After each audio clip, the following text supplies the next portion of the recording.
Picasso and Paper looks at the transformative role that paper played throughout Picasso's creative process during his entire lifetime, and the way that paper was at the core of some of his most innovative experimentation and some of his best-known works. And the exhibition includes about 300 works, including paintings, sculptures, prints, photographs, drawings.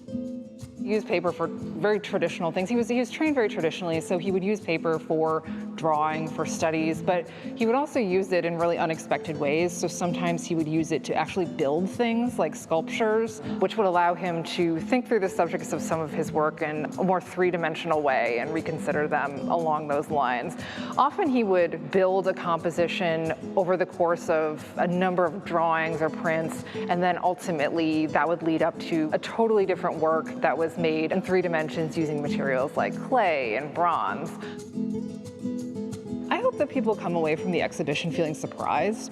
I think that one of the wonderful things about the show is that it's arranged chronologically, so you can come into it already being very familiar with Picasso or just having heard his name, like when you buy your ticket on the way in the door, and you can still come away like having learned something. It gives a wonderful overview of his very, very long life, but also for people who, again, know him well, it gives a framework for rethinking what his work was all about. Picasso, as an artist, his work is defined by a sequence of periods. He constantly changed and rethought the way he was working, and the exhibition represents all of those periods, beginning with works that he made when he was just a child. I think the earliest work in the exhibition he made when he was actually 9 years old. So you really get to see him from beginning to end. The latest works in the show are from the final years of his life. Picasso and Paper is a collaboration between the CMA and the Royal Academy of Arts in London, and it's also organized in partnership with the Musée National Picasso in Paris, which is the largest collection of Picasso's artworks in the world.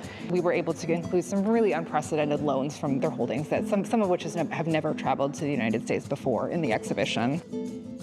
Picasso and Paper runs through March 23rd, and we certainly invite everyone to come out and see the exhibition and enjoy.